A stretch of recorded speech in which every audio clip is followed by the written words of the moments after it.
Praise the Lord दोस्तों। आज हम परमेश्वर के वचन से देखेंगे ईस्टर की कहानी। लेकिन आप सोचेंगे ईस्टर तो चला गया। यही वो कारण है कि ईस्टर और गुड फ्राइडे के कारण से काफी ज्यादा व्यस्तता थी जीवन में, इसलिए वीडियो नहीं आ पाए। और मैंने सोचा कि कई भाई बहन जो ईस्टर के संडे को कलीसिया नहीं गए, तो इसलिए मैंने सोचा कि ये वीडियो के माध्यम से आप सभी को इसके बारे में बताया जाए। एक बात जो आप जानते हैं कि यीशु मसीह जब क्रूस पर मर रहे थे, बलिदान हो रहे थे हमारे लिए, तो उन्होंने कहा पूरा हुआ। ये पूरा हुआ शब्द क्या है? क्या पूरा हुआ? परमेश्वर के साथ हमारे रिश्ते को जोड़ने का काम पूरा हुआ। हमारा रिश्ता जो टूट गया था परमेश्वर से, वो जोड़ने का काम पूरा हुआ। और स्वर्ग से पिता परमेश्वर ने कहा आमीन, आमीन।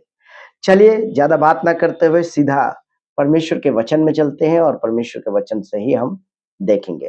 पहली कुरिन्थियों की किताब 15 अध्याय 16 पद से लेकर के मैं पढ़ रहा हूं। यहां पर लिखा है, और यदि मुर्दे नहीं जी उठते तो मसीह भी नहीं जी उठा, और यदि मसीह नहीं जी उठा तो तुम्हारा विश्वास व्यर्थ है और तुम अब तक अपने पापों में फंसे हो। तो 15 से लेकर के हमने 17 तक देखा है। तो यहां पर पहली बात जो है क्या कह रहे हैं, और यदि मुर्दे नहीं जी उठे तो मसीह नहीं जी उठा, नहीं जी उठा। और मसीह अगर नहीं जी उठा तो आपका हमारा विश्वास करना व्यर्थ है। कलीसिया जाना, प्रभु भोज लेना, बपतिस्मा लेना, वचन पढ़ना, अपने जीवन में पापों को छोड़ करके निकलना, सब कुछ व्यर्थ, सब कुछ व्यर्थ हो जाएगा। लेकिन यहां पर कह रहे हैं 17 में, और यदि मसीह नहीं जी उठा तो तुम्हारा विश्वास व्यर्थ है, तुम अब तक अपने पापों में फंसे हो। लेकिन 18 ही में एक गहरी बात, वरन जो मसीह में सो गए हैं वे भी नष्ट हुए। क्यों? क्योंकि बहुतों ने यीशु मसीह के लिए अपना प्राण दे दिया, अपना जीवन दे दिया। और अगर आप देखेंगे बाइबल के अंदर तो अधिकतर लोगों ने जो है यीशु मसीह के चेलों ने अपना जान दे दिया है, बलिदान दे दिया। वो सब व्यर्थ हो गया ना। यही बात जो है पौलुस यहाँ पे लिख रहा है। जो मसीह के कारण से मर गया वो सब बेकार है। अगर पुनरुत्थान नहीं है तो, अगर मृत्यु के बाद जीवन नहीं है तो सब कुछ बेकार है। और आगे कह रहे हैं वे अभी नष्ट हुए। और 19 में, यदि हम केवल इसी जीवन में मसीह से आशा रखते हैं तो हम सब मनुष्य से अधिक अभागे हैं। सब मनुष्य से अधिक अभागे हैं, पौलुस यहाँ पे कह रहा है। इसी जीवन के लिए सिर्फ अगर परमेश्वर से उम्मीद और आशा लगाए हुए हैं तो बेकार है। यहाँ पर पौलुस जो है इस बात की जिक्र कर रहे हैं। लेकिन हमें आशा और उम्मीद इस बात का रखना है कि मृत्यु के बाद जीवन है और वो हमेशा का है। यही बात जो है पुनरुत्थान में परमेश्वर जो है बताते हैं। ईस्टर की असली जो कहानी है पुनरुत्थान, पुनरुत्थान ही ईस्टर की जो है असली कहानी है और असली बात है। और इस बात का सबूत है यीशु मसीह का खाली कब्र। अगर आप मत्ती 16 का 21 में पढ़े तो वहां पर लिखा है, यीशु ने कहा कि वह मर जाएगा और तीसरे दिन मृतकों में से जी उठेगा। क्या आपको मालूम है कि आप कब मरेंगे? यीशु मसीह को मालूम था। यीशु मसीह को मालूम था कि मैं मरूंगा और तीसरे दिन जी उठूंगा। और यदि पुनरुत्थान सत्य है तो मसीह निश्चय ही परमेश्वर का पुत्र है। अगर मसीही पुनरुत्थान जी उठा है तो हमें यह मानना ही पड़ेगा कि वो परमेश्वर का पुत्र है। क्योंकि मृत्यु को दोस्तों कोई नहीं हरा सका, कोई नहीं हरा सका। आज तक बड़े बड़े महात्मा और पीर पैगंबर सब आए, लेकिन क्या हुआ? मृत्यु को कोई नहीं हरा पाया। कोशिश बहुतों ने किया लेकिन हरा नहीं पाया। एकमात्र इतिहास गवाह है, तारीख गवाह है, केवल यीशु मसीह का कब्र जो है अभी तक खाली है। यीशु मसीह मृतकों में से जी उठे हैं। यदि वह आश्चर्यक्रम सत्य है तो अन्य सभी बातों पर विश्वास करना आसान हो जाता है, सब बातों पर विश्वास करना आसान हो जाता है फिर तो। पुनरुत्थान का प्रमाण क्या है? खाली कब्र, जैसा कि मत्ती 28:6 में लिखा है, वह यहां नहीं है परंतु अपने वचन के अनुसार जी उठा है। यह स्थान देखो जहां प्रभु पड़ा था, ऐसे करके बताया है। वो स्थान देखो जहां यीशु पड़ा था, खाली कब्र। कौन ये बात बोला है? किसी मनुष्य ने नहीं बोला है, स्वर्ग दूतों ने ये बात मरियम और बाकी जो स्त्रियां आई थी उन लोगों को ये बात बताया। लूका में भी लिखा है, अगर आप 24:3 पढ़ेंगे, और वे भीतर जाकर प्रभु की लोथ ना पाई, भीतर जाकर प्रभु की लोथ उनको नहीं मिला। और यहाँ पे 24:5 से 7 में अगर हम पढ़े लूका की किताब में, तो यहाँ पे लिखा है, तुम जीवितों को मरे हुए में क्यों ढूंढती हो? वह यहाँ नहीं परंतु जी उठा है। स्मरण करो कि उसने गलील में रहते हुए तुमसे कहा था कि अवश्य है कि मनुष्य का पुत्र पापियों के हाथ में पकड़वाया जाए और क्रूस पर चढ़ाया जाए और तीसरे दिन जी उठे। इस प्रकार से कहा था यीशु मसीह ने। जब यीशु मसीह अपने जीवित थे तभी ये सारी बातें जो है पहले ही यीशु मसीह ने उनको बताया था, लेकिन इंसान है, भूल जाते हैं, वो भी भूल गए। तो इस बात का प्रमाण देने के लिए कौन कौन है? पतरस, मरियम, थोमा, इन्होंने यीशु मसीह को बाद में देखा, और भी बहुत से लोगों ने देखा। लोग जिन्होंने उसके पुनरुत्थान के बाद उनसे बातचीत की, मिले और उनके साथ खाना खाया। और आखिरी बात क्या हुआ? जब यीशु मसीह जी उठ करके जाने वाले थे तो 500 से भी अधिक लोगों ने उनको देखा है। ये प्रमाण है यीशु मसीह का। और अगर आप 6 को पढ़े, पहली कुरिन्थियों 15:6, तो उसमें लिखा है, उसको 500 लोगों से अधिक लोगों ने देखा है। जो बात मैं कर रहा था यहाँ वचन में ही लिखा हुआ ऑलरेडी। स्टीफनस ने देखा, जब वो मरने वाले थे तब स्वर्ग को खुला हुआ और वहां पर यीशु मसीह को खड़े हुए देखा। और लाखों लोग जो आज पूरी दुनिया में इस बात का गवाही देते हैं कि यीशु मसीह जी उठा है। केवल उनके चेले ही नहीं, यीशु मसीह की कब्र खाली है, पूरी दुनिया में लोग जो है इस बात की साक्षी है, गवाही है और विश्वास कर रहे हैं और विश्वास के आधार पर जीवन जी रहे हैं।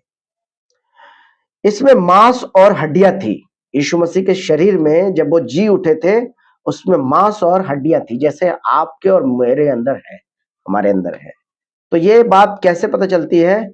लूका की किताब 24:39 में अगर पढ़े तो वहां पे लिखा है, मेरे हाथ और मेरे पांव को देखो कि मैं वही हूं। कैसे बोला? कमरे बंद थे, उनके चेले बड़े निराशा में, हताशा में जो है बैठे हुए थे। वो सोच रहे थे कि गुरु को मार दिया, अब हमें भी मार डालेंगे, लेकिन दरवाजा बंद था, वे लोग निराशा में थे। यीशु मसीह सडनली वहां पर आ जाते हैं। ये किस तरीके का शरीर है? ये आत्मिक शरीर है।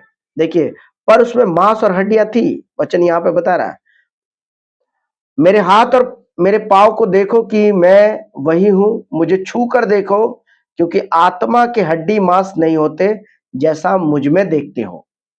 यीशु ने कहा, मेरे अंदर देखो। इसी तरीके का शरीर आपको और मुझे मिलेगा पुनरुत्थान के बाद। ये हमारी उत्तम आशा है। एक विश्वासी जीवन का जो सबसे मूल्य आशा है वो यही है कि एक व्यक्ति जी उठने के बाद यीशु मसीह के जैसे शरीर मिलेगा। यह अद्भुत बात है। फिलिपियों की किताब 3 का 21 पद में लिखा है, वह अपनी शक्ति के उस प्रभाव के अनुसार जिसके जिसके द्वारा वह सब वस्तुओं को अपने वश में कर सकता है, हमारी दीनहीन देह का रूप बदलकर अपनी महिमा की देह के अनुकूल बना देगा। ऐसे वो कर देगा। वो अद्भुत परमेश्वर हमारा शरीर को वो बदल देगा ताकि हम उस ऐसा शरीर मिले जैसा शरीर प्रभु यीशु मसीह को मिला है। और अगर आप रोमियो की किताब 6:9 को पढ़े तो यहाँ पे लिखा क्योंकि यह जानते हैं कि मसीह मरे हुओं में से जी उठकर फिर मरने का नहीं, उस पर मृत्यु की प्रभुता नहीं होने की, क्योंकि मृत्यु का प्रभु अब यीशु मसीह हो गया है। अब मृत्यु जो है यीशु मसीह का प्रभु नहीं होगा। तो ये अद्भुत बात है। और यूहन्ना भी इस बारे में बताता है कि 20 का अगर 19 पढ़े, वहां लिखा है, उसी दिन जो सप्ताह का पहला दिन था, संध्या के समय जब वहां के द्वार जहां चेले थे यहूदी के डर के मारे बंद थे, तब यीशु आया और बीच में खड़ा होकर उनसे कहा, तुम्हें शांति मिले। इस तरीके का शरीर, अद्भुत शरीर है। आपको और मुझे ऐसा शरीर मिलेगा। तो पुनरुत्थान की कहानी जो है इसी बात की ओर जिक्र करते हैं। लेकिन अद्भुत बात क्या है? सभी मनुष्य जी उठेंगे। धर्मी जन जीवन के लिए जी उठेंगे, धर्मी जन जीवन के लिए जी उठेंगे, और अधर्मी एक कठोर न्याय का सामना करने, हमेशा के लिए दोषी ठहराए जाने के लिए जी उठेंगे, हमेशा के लिए। तो दोनों को अनंत जीवन मिलेगा, लेकिन एक परमेश्वर के साथ हमेशा के लिए रहेंगे और एक व्यक्ति जो है परमेश्वर के साथ हमेशा के लिए दूर हो जाएंगे, जैसे अभी हम हैं। अभी देखिए, हम परमेश्वर से दूर होने के बावजूद भी कितनी सारी समस्याओं का सामना करना पड़ता है, कितनी सारी समस्याओं का सामना करना पड़ता है, बहुत सारी समस्याओं का सामना करना पड़ता है। जैसे मृत्यु है, बीमारी है, तकलीफ है, डिप्रेशन है, और भी बहुत तरीके की परेशानियों का सामना हमें करना पड़ता है। लेकिन पुनरुत्थान के बाद इन सारी समस्याओं से हम बाहर आ जाएंगे, ये हमारी जीवित आशा है। पुनरुत्थान इसी बात की ओर इशारा करता है, जिक्र करता है। पहली कोरिन्थियों 15 का 55 में लिखा है, हे मृत्यु तेरी जय कहाँ रही, हे मृत्यु तेरा डंक कहाँ रहा। मृत्यु का डंक कहाँ रहा? इस प्रकार से जो है प्रभु यीशु मसीह के ऊपर मृत्यु का डंक जो है काम नहीं किया। मृत्यु आई, लेकिन मृत्यु ने उनको कब्जा करके नहीं रख पाए। वे इस बात की ओर संकेत करता है, यीशु मसीह मृत्यु से भी ज्यादा शक्तिशाली है। कौन शक्तिशाली है, मृत्यु या यीशु मसीह? अब यहां पर हम देखते हैं कि हम सबके जीवन में जो सबसे बड़ा शत्रु है और प्रभुता करने वाला है वो मृत्यु है। हम सब नहीं हरा पा रहे, इतना पावरफुल है मृत्यु, लेकिन यीशु मसीह ने मृत्यु को हरा दिया। इसका मतलब है कि यीशु मसीह जो है मृत्यु से भी ज्यादा शक्तिशाली है। दोस्तों, ईस्टर की कहानी यही बताता है कि ईस्टर एक पुनरुत्थान की बात है, ईस्टर एक आशा की बात है, ईस्टर हमें एक अनंत जीवन देने की बात करता है, जैसे यीशु मसीह मृतकों में से जी उठे।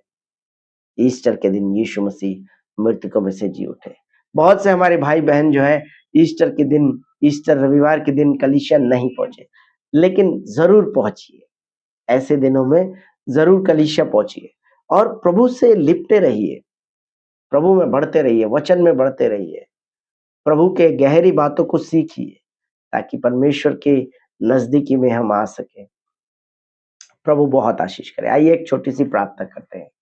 स्वर्गीय पिता परमेश्वर, हम धन्यवाद देते हैं कि आज हमने एक और बार ईस्टर की कहानी के बारे में सीखा, जाना, और ये पुनरुत्थान के विषय में है। हम प्रार्थना करते हैं कि हम सबको आशीष करिए, अपनी महिमा अपने राज्य के लिए इस्तेमाल करिए, और जब हम पुनरुत्थान में फिर से जी उठते हैं तो हम हमेशा के लिए आपके साथ रहेंगे। परमेश्वर धन्यवाद करते हैं, सारी महिमा हम आपको देते हैं। प्रार्थना यीशु मसीह आपके पवित्र नाम से होकर मांगते हैं। दया से सुनिए और ग्रहण करिए स्वर्गीय पिता। आमीन आमीन। God bless you. मिलते हैं किसी और नेक्स्ट वीडियो में, तब तक के लिए बाय बाय।